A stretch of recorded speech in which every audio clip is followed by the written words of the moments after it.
Between the 28th of April and the 4th of May 23, you photographed forage mushrooms on the trays of your dehydrator.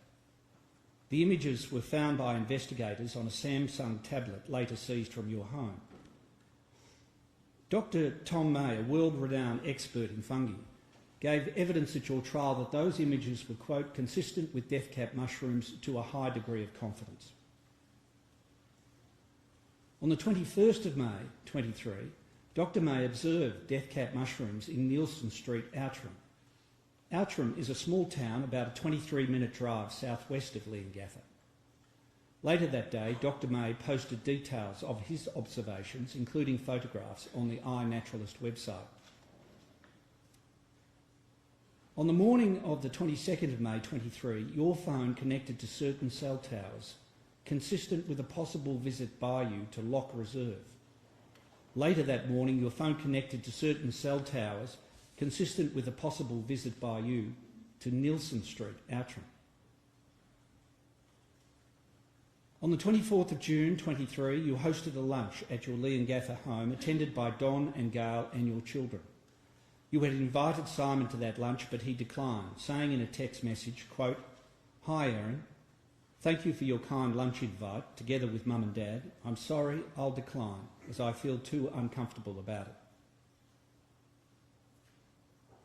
Between the 28th of June and the 7th of July 23, there were a series of messages between you and Gail in which you falsely represented that you had undergone a needle biopsy for a lump in your arm and an MRI.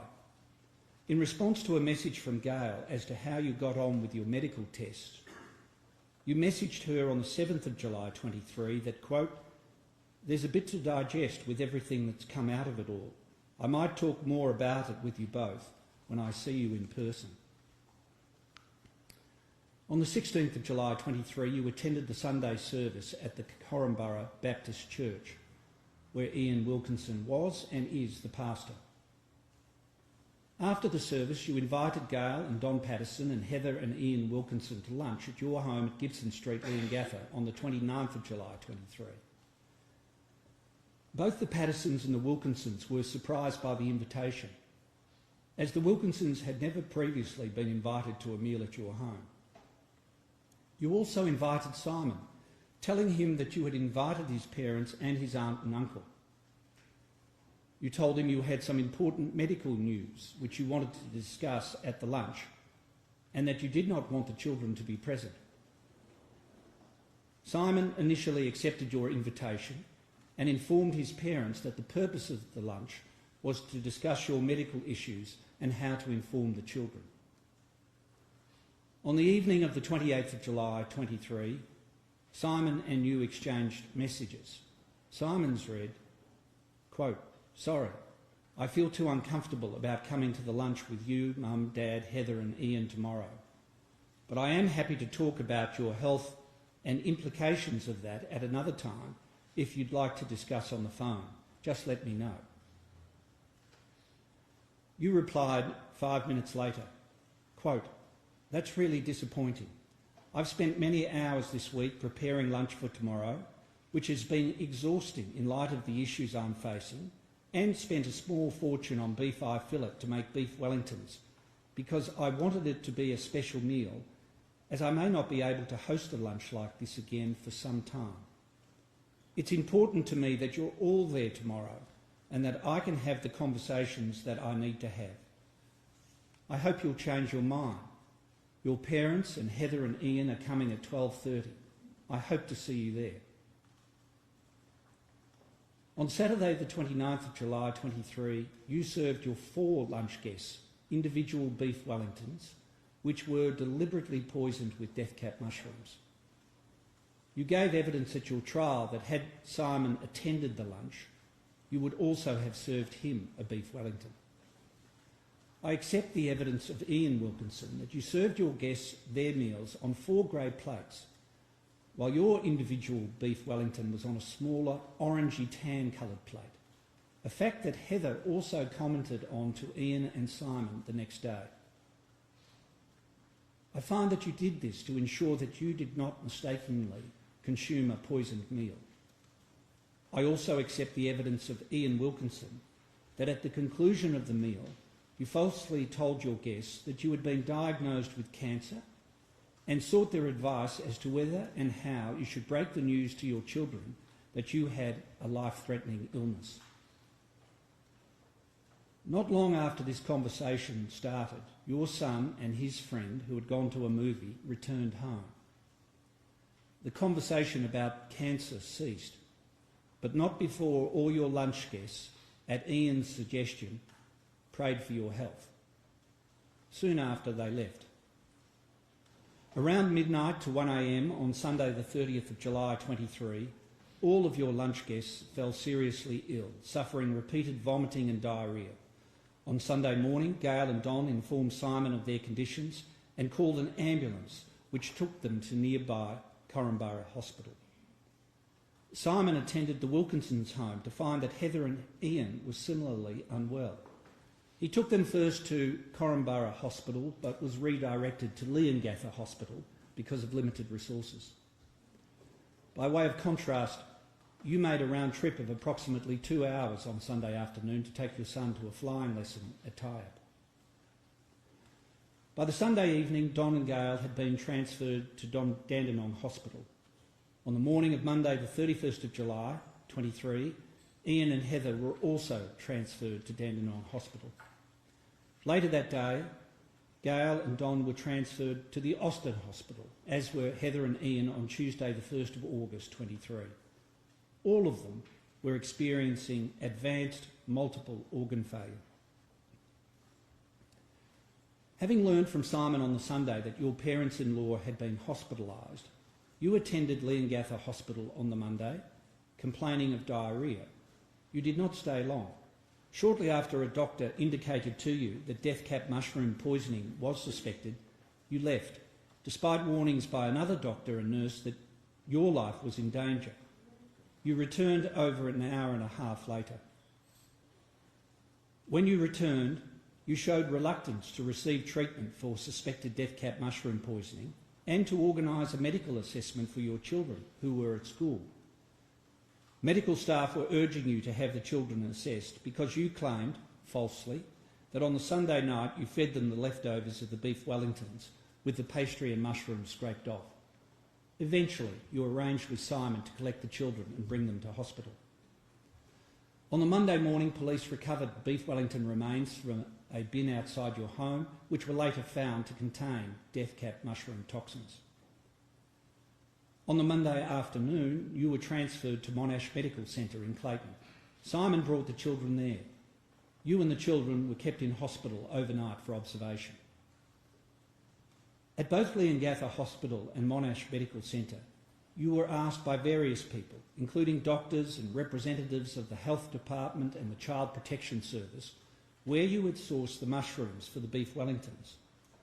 You said you had purchased some fresh mushrooms at Woolworths and some dried mushrooms from an Asian grocery. You were vague about the location of the Asian grocery, claiming you had purchased the dried mushrooms several months before and that the shop could have been in one of a number of suburbs that fall within the boundaries of the city of Monash. You denied having foraged for mushrooms, a lie repeated in your recorded police interview on the 5th of August 23. At your trial, you maintained the story about having sourced some of the mushrooms from an Asian grocery, but testified that in May and June of 23, you had foraged for edible mushrooms in various places, including the Corumburra Botanical Gardens. You testified that you had dehydrated these mushrooms and put them in a container which contained the dried mushrooms from the Asian grocery, and that you used the dried mushrooms in that container along with the fresh mushrooms from Woolworths in the beef Wellingtons. You testified that in this way, death cap mushrooms must have accidentally found their way into the meals served to your lunch guests. The jury rejected this elaborate explanation. They found that you deliberately poisoned the meals of your lunch guests.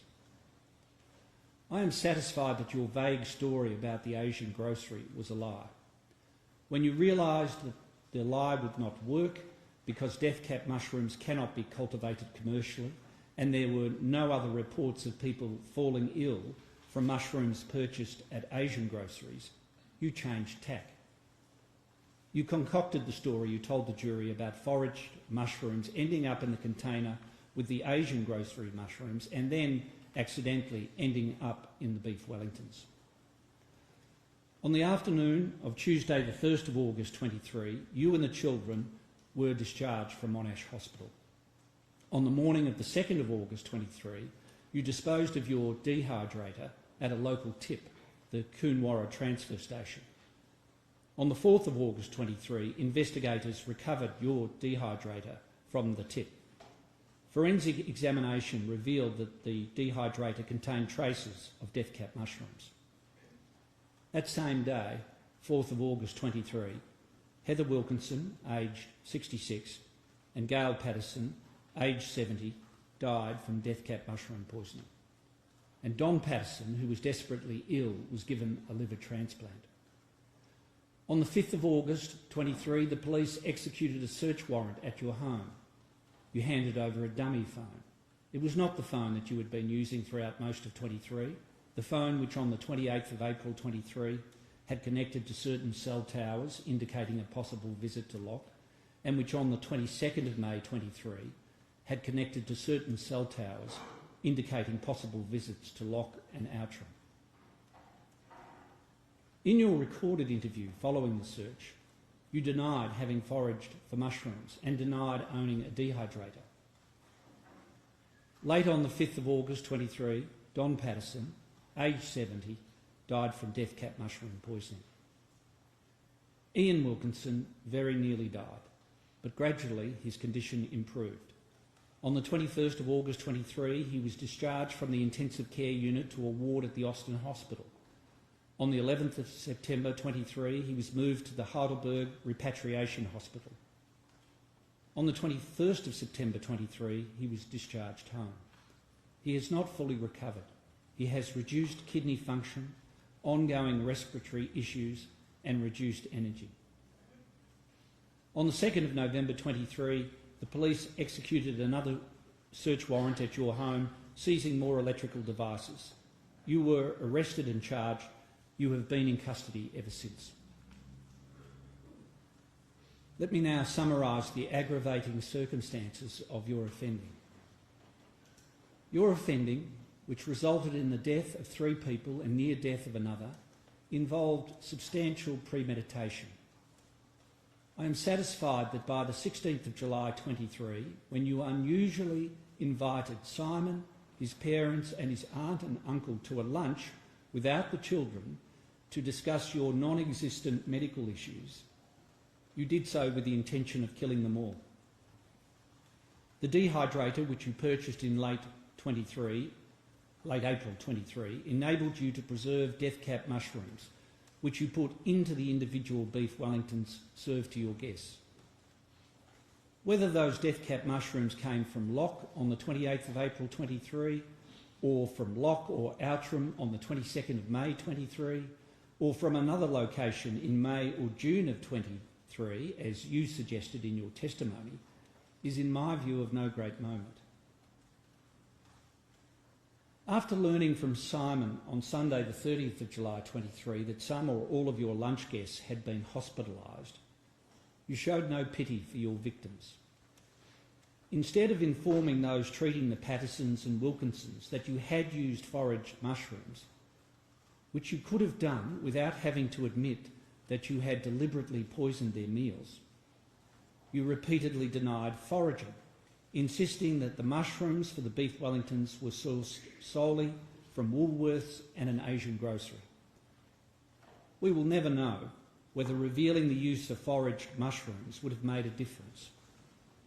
But the administration of the drug psilocybin, which is a specific antidote for death cap mushroom poisoning, was not commenced on the 30th of July 23 because at that stage the evidence regarding the type of toxin was inconclusive. Similarly, the administration of NAC to preserve the victims' livers from toxins was not commenced until almost midnight on the 30th of July 23 for Don Patterson and on the 31st of July 23 for the others. The prosecution submitted that I should infer from your pitiless behaviour that your intention to kill was ongoing and that this constitutes an additional aggravating circumstance. I accept that submission. As the Wilkinson's daughter, Ruth Dubois, remarked in her victim impact statement, you, quote, followed through on your lethal plan. Your lunch guests each suffered severe gastrointestinal illness on the Sunday and Monday prior to being sedated and mechanically ventilated. Their suffering was protracted. And Ian Wilkins suffers ongoing health issues. This aggravates your offending. The prosecution submitted that you must have anticipated that your victims would suffer in the way they did. I am satisfied of that beyond reasonable doubt. It is implausible that you would have selected death cap mushrooms without ascertaining how they would work upon your victims. Further, the devastating impact of your crimes is not limited to your direct victims. Your crimes have harmed a great many people. I will expand on this aggravating circumstance when I turn to the victim impact statements. In addition to denying the use of foraged mushrooms, you engaged in an elaborate cover-up of your guilt. I find that you disposed of the 4 grey plates on which you served the poisoned beef Wellingtons. You falsely made out that you had fed your children leftover beef Wellingtons with the pastry and mushrooms scraped off. You feigned illness. You disposed of the dehydrator soon after you were released from hospital.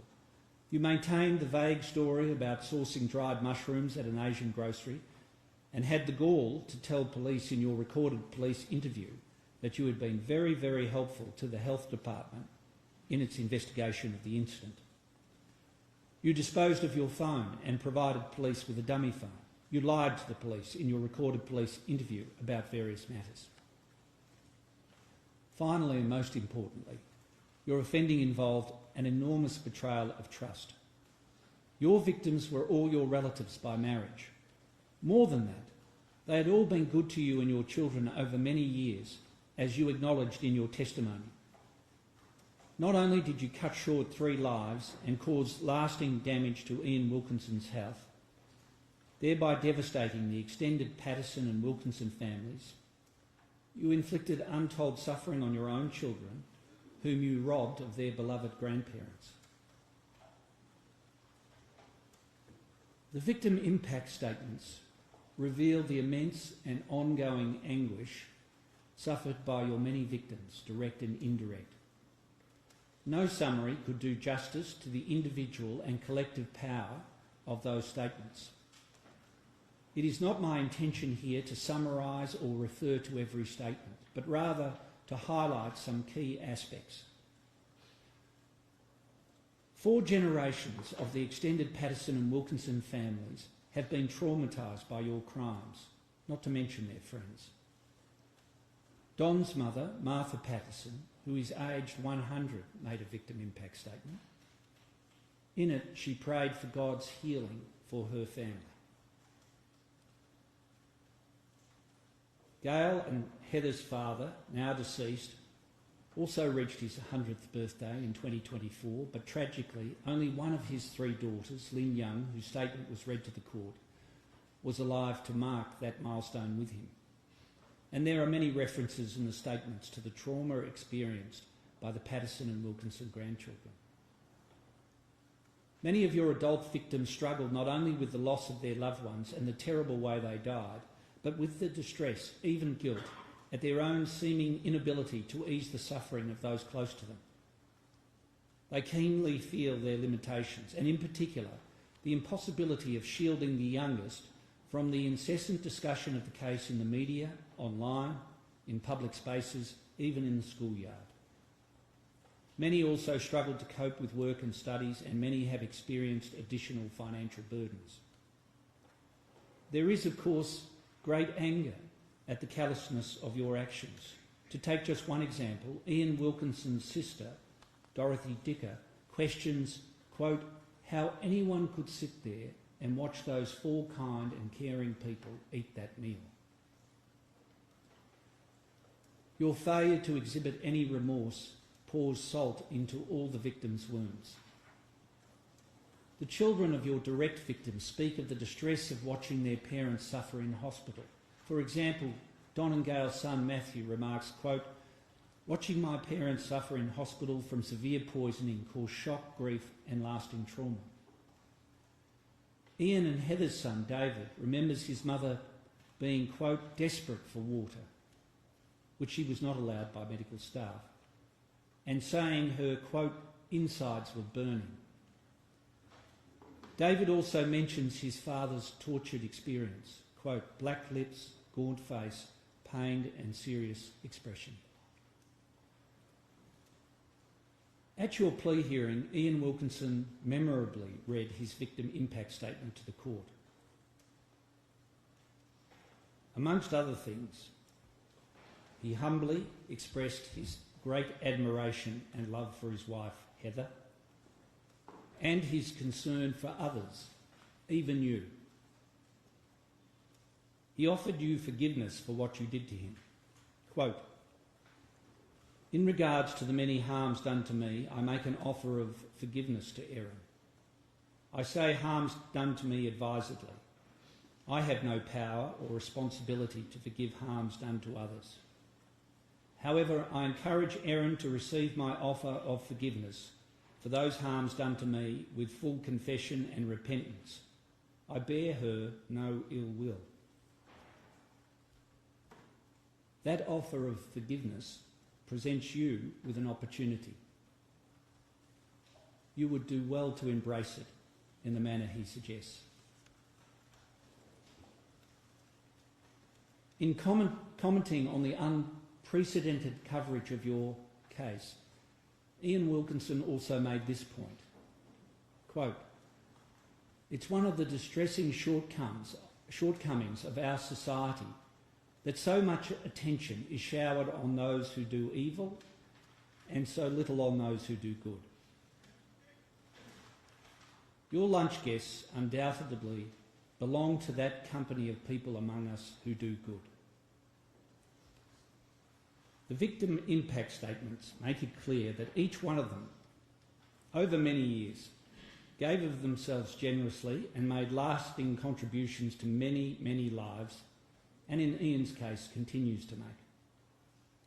All of them, inspired by their Christian faith, were deeply invested not only in their families but in their wider communities, as the statements from members of the Currumborough Baptist Church attest. A word that is used again and again in the statements to describe your crimes is, quote, "senseless." But what also surfaces in the statements is hope and gratitude for the care shown by others. Don and Gail's daughter, Anna Terrington, writes, quote, "We have to say goodbye, for now, to Mum and Dad and Heather." Don's brother Colin writes, quote, "As Christians they were people of hope, and sharing that hope, my loss is not one marked by despair." Ruth Dubois expresses her great appreciation for the efforts made and compassion shown by the medical teams. Simon Patterson gives thanks, quote, "for the incredibly strong, gentle, patient and caring support from friends, family, schools, our own church congregation, the wider church, colleagues, work clients, neighbours, police, government officers and our professional counsellors. We have experienced love in a special way since the murders." I will conclude my account of key aspects of the victim impact statements with what Don and Gail's son Matthew had to say about your betrayal of trust. Quote, "Erin was embraced as part of the Patterson family. She was welcomed and treated with genuine love and respect in a way she did not appear to experience from her own family. Her actions represent a profound and devastating betrayal of the trust and love extended to her. Having regard to the aggravating circumstances of your offending and the victim impact statements, I have no hesitation in finding that your offending falls into the worst category for the offences of murder and attempted murder. As the case law makes clear, the fact that it is possible to imagine even worse instances of such offences does not refute that categorisation. The gravity of your offending warrants the imposition of the maximum penalties for your crimes. I turn then to your circumstances. The information I was provided about your personal history was minimal. Your counsel simply relied on the personal history you provided in your trial testimony. There were no psychiatric or psychological reports provided, no references from character witnesses.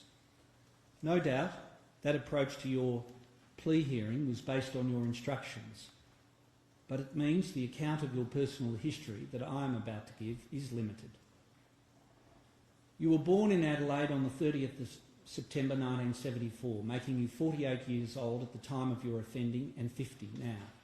Your maiden name was Scudder. In 1977, your family relocated to Melbourne, residing in Hampton. In 2004, you and Simon Patterson met whilst you were both employed at Monash City Council. Simon told the jury that he was working there as a civil engineer and you were the RSPCA's representative on the council. By 2005, you and Simon were romantically involved. In 2006, your grandmother died, leaving you a substantial inheritance. Monies from her estate were distributed between 2007 and 2015.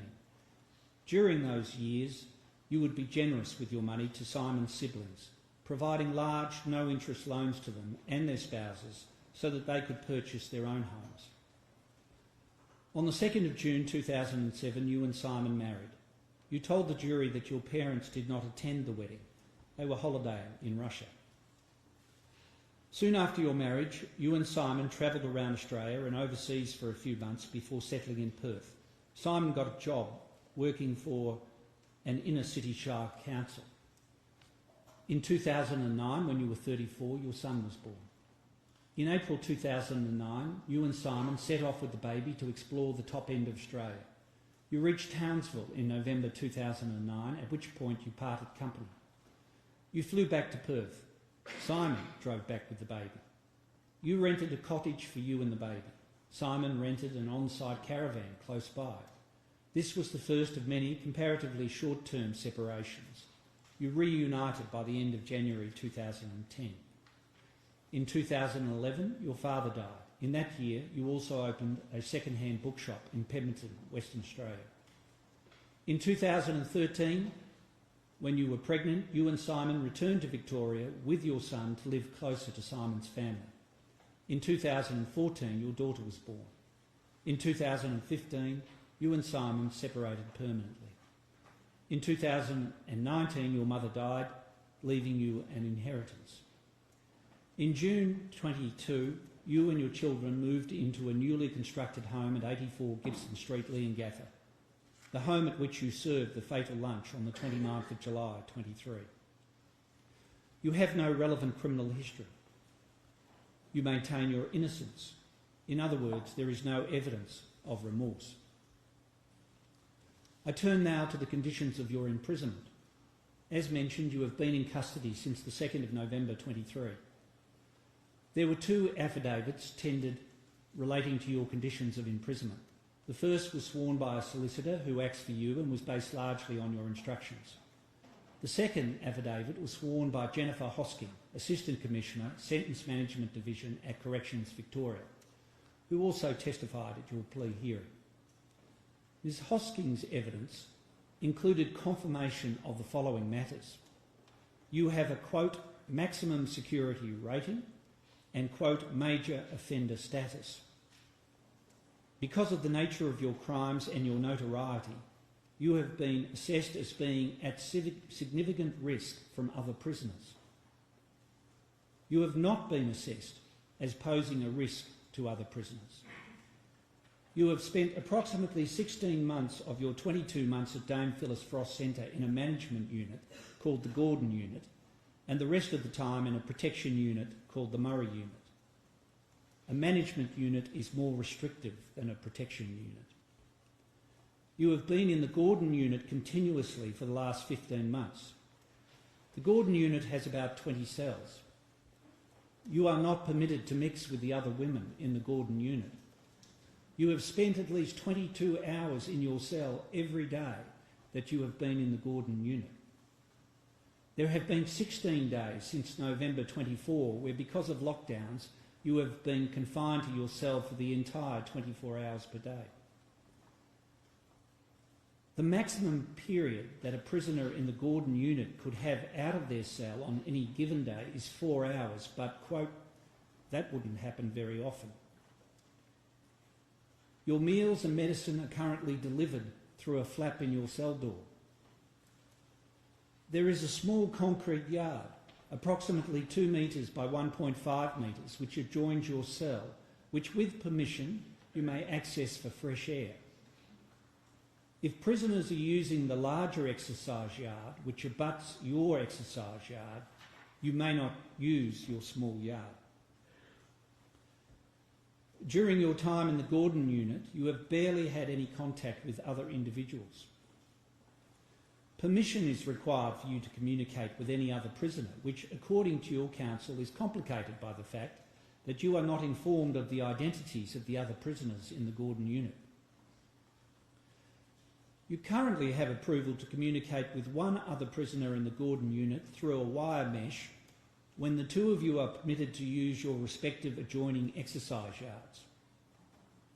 That other prisoner is undergoing a lengthy sentence for terrorism offences and has attacked other prisoners. You did not ask to communicate with that person and have not communicated with her.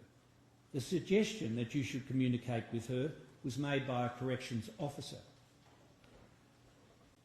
There is an intercom in your cell which, if permission is granted, you may use to communicate with one other prisoner in the unit at a time, but you have not done so. In order to attend any other part of the prison, for example, the visitors' centre or the library, you are driven there escorted by 2 corrections officers. While, theoretically, prisoners in the Gordon unit are able to access the prison library twice per week for 20 minutes at a time, you have not been able to do so because of staff shortages and a rule that you may not access the library if another is doing so. Consequently, you have only been able to access the library a handful of times during your time in the Gordon unit. United Nations guidelines, known as the Bangkok Rules, provide that a prisoner should not be in separation for more than 15 days at a time, but you have now been in separation continuously for 15 months. There are 2 prisoners in the Gordon unit who have been there in excess of 3 years. And whilst the primary principle in the placement of prisoners is to manage and place them in the least restrictive environment necessary to ensure the safety and security of the individual prisoner and other prisoners, the least restrictive environment can be very restrictive. As for your future conditions of imprisonment, whilst your placement in the Gordon unit is reviewed monthly, Ms Hosking was unable to say whether you would ever be moved from the Gordon unit. I infer that given the unprecedented media coverage of your case and the books, documentaries and TV series about you, which are all in the pipeline, you are likely to remain a notorious prisoner for many years to come and as such remain at significant risk from other prisoners. I turn then to a number of relevant sentencing principles and rules. Section 5 of the Sentencing Act 1991 declares that the only purposes for which sentences may be imposed are just punishment, specific and general deterrence, rehabilitation, denunciation, and protection of the community. I have had regard to all of these sentencing purposes in formulating my sentences, but rehabilitation has taken a back seat because of the gravity of your offending.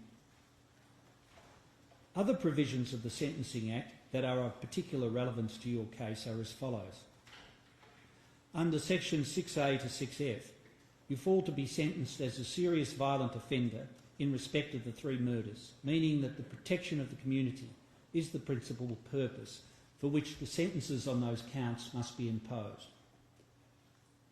Under Section 6F, your status as a serious violent offender must be entered in the court records. Section 11.1 provides relevantly that if a court sentences an offender to be imprisonment for the term of her natural life, the court must, as part of the sentence, fix a period during which the offender is not eligible to be released on parole, unless it considers that the nature of the offence makes the fixing of such a period inappropriate.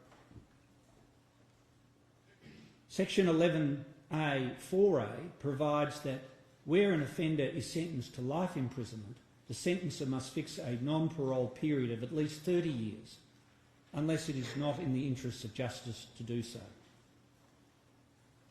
Is it inappropriate to fix a non-parole period? Would fixing a non-parole period be contrary to the interests of justice?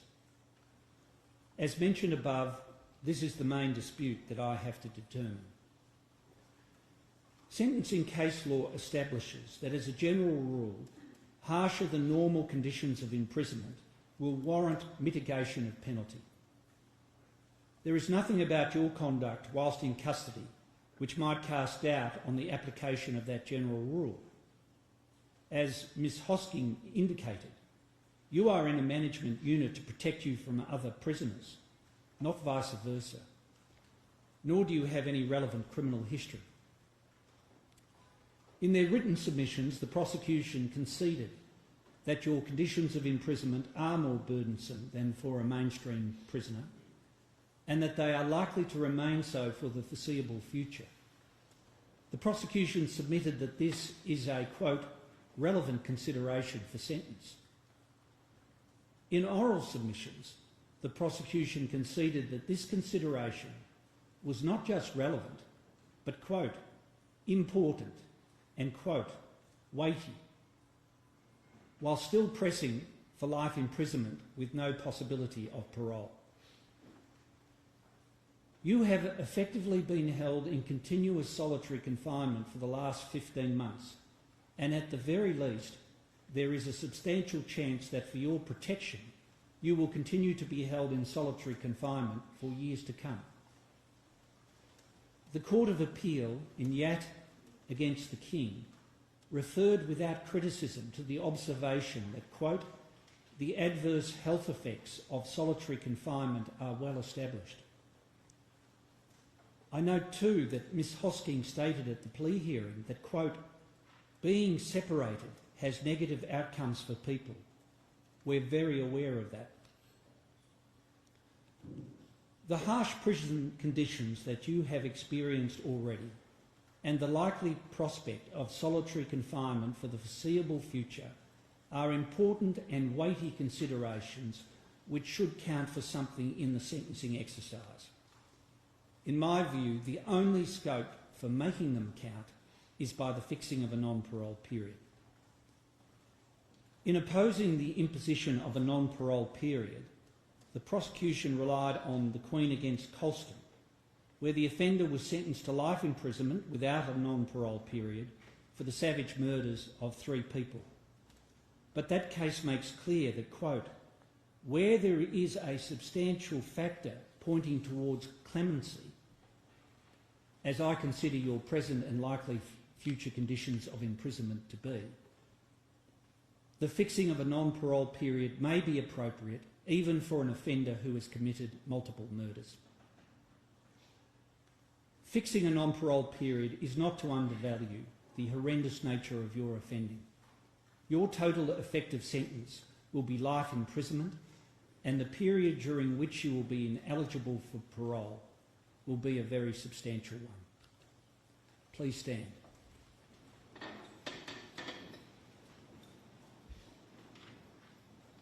For the attempted murder of Ian Wilkinson, I sentence you to 25 years imprisonment. For the murder of Heather Wilkinson, I sentence you to life imprisonment. For the murder of Gail Patterson, I sentence you to life imprisonment. For the murder of Don Patterson, I sentence you to life imprisonment. All sentences are to be served concurrently.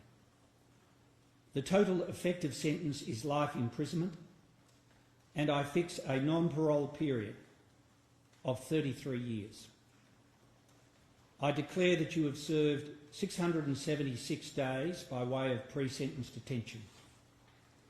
Finally, and by consent, I make the disposal order sought by the prosecution. Would you please remove Ms. Patterson?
Admits and your counsel concedes that your offending falls into the worst category of offending for these offences and that you should receive the maximum penalties for your crimes. I agree, for reasons that I will come to in due course. The prosecution also submits that, having regard to the horrendous nature of your crimes, I should not fix a non-parole period. In other words, the prosecution submits that you should never have the opportunity of being released from prison on parole. Your counsel challenged this submission, relying principally on the harsher than usual conditions of your imprisonment, which both sides agree are likely to continue for the foreseeable future. Whether or not to fix a non-parole period is the main dispute which I have to determine. These sentencing reasons consist of 4 parts.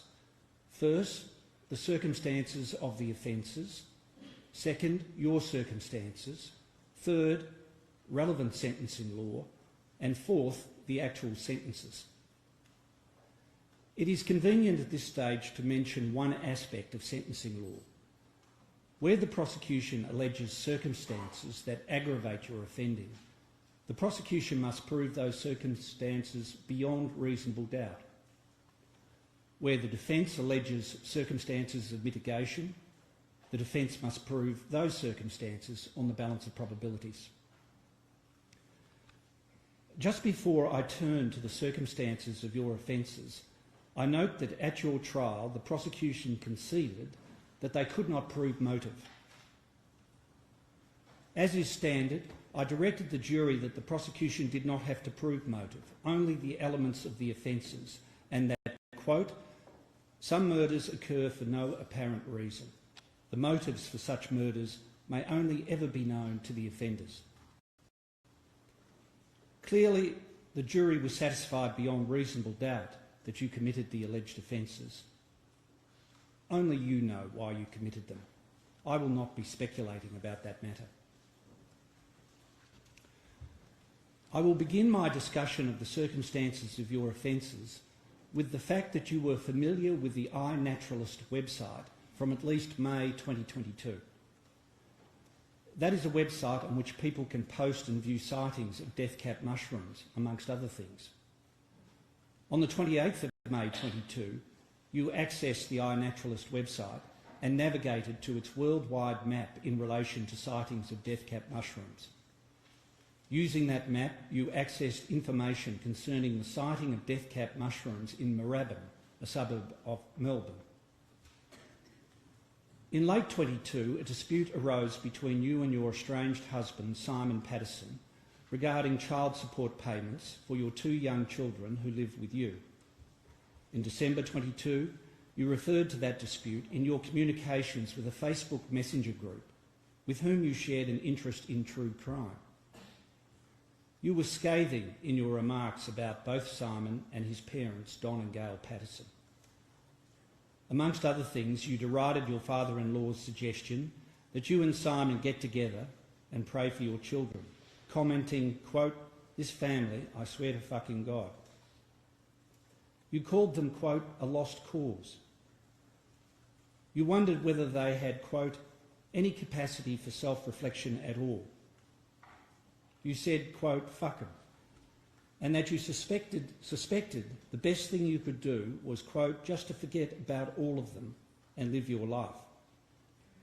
You accused Simon of, quote, "gaslighting you," and Don and Gail of using, quote, "weasel words."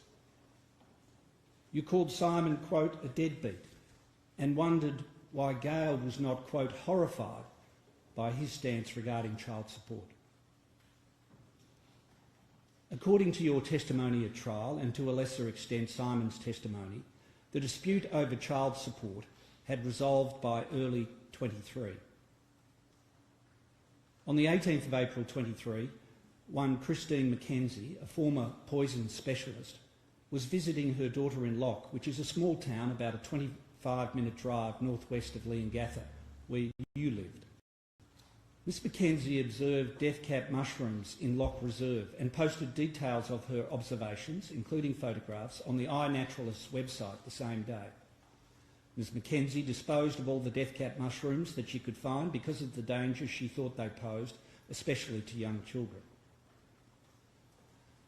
On the morning of the 28th of April 23, your mobile phone, which was never recovered by investigators, connected to certain cell towers consistent with a possible visit by you to the Lock Reserve. That afternoon, you purchased a food dehydrator in Leongatha.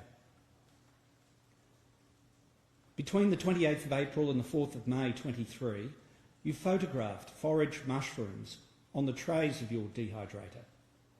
The images were found by investigators on a Samsung tablet later seized from your home. Dr. Tom May, a world-renowned expert in fungi, gave evidence at your trial that those images were, quote, "consistent with death-cap mushrooms to a high degree of confidence."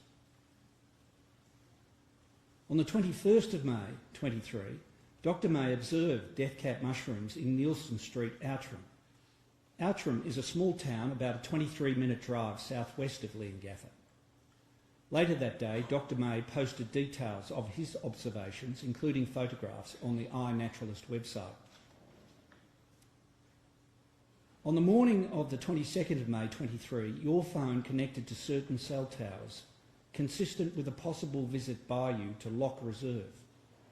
Later that morning, your phone connected to certain cell towers, consistent with a possible visit by you to Nielsen Street, Outram. On the 24th of June 23, you hosted a lunch at your Leongatha home, attended by Don and Gail and your children. You had invited Simon to that lunch, but he declined, saying in a text message, quote, "Hi Erin, thank you for your kind lunch invite, together with Mum and Dad. I'm sorry, I'll decline, as I feel too uncomfortable about it." Between the 28th of June and the 7th of July 23, there were a series of messages between you and Gail in which you falsely represented that you had undergone a needle biopsy for a lump in your arm and an MRI. In response to a message from Gail as to how you got on with your medical tests, You messaged her on the 7th of July 23 that, quote, "There's a bit to digest with everything that's come out of it all. I might talk more about it with you both when I see you in person." On the 16th of July 23, you attended the Sunday service at the Corumburra Baptist Church, where Ian Wilkinson was and is the pastor. After the service, you invited Gail and Don Patterson and Heather and Ian Wilkinson to lunch at your home at Gibson Street, Leongatha, on the 29th of July 23. Both the Pattersons and the Wilkinsons were surprised by the invitation, as the Wilkinsons had never previously been invited to a meal at your home. You also invited Simon, telling him that you had invited his parents and his aunt and uncle. You told him you had some important medical news which you wanted to discuss at the lunch, and that you did not want the children to be present. Simon initially accepted your invitation and informed his parents that the purpose of the lunch was to discuss your medical issues and how to inform the children. On the evening of the 28th of July 23, Simon and you exchanged messages. Simon's read, quote, "Sorry, I feel too uncomfortable about coming to the lunch with you, Mum, Dad, Heather and Ian tomorrow. But I am happy to talk about your health and implications of that at another time if you'd like to discuss on the phone. Just let me know." You replied 5 minutes later, quote, "That's really disappointing. I've spent many hours this week preparing lunch for tomorrow, which has been exhausting in light of the issues I'm facing, and spent a small fortune on beef eye fillet to make beef Wellingtons because I wanted it to be a special meal, as I may not be able to host a lunch like this again for some time. It's important to me that you're all there tomorrow and that I can have the conversations that I need to have. I hope you'll change your mind. Your parents and Heather and Ian are coming at 12:30. I hope to see you there." On Saturday the 29th of July 23, you served your 4 lunch guests individual beef Wellingtons, which were deliberately poisoned with death cap mushrooms. You gave evidence at your trial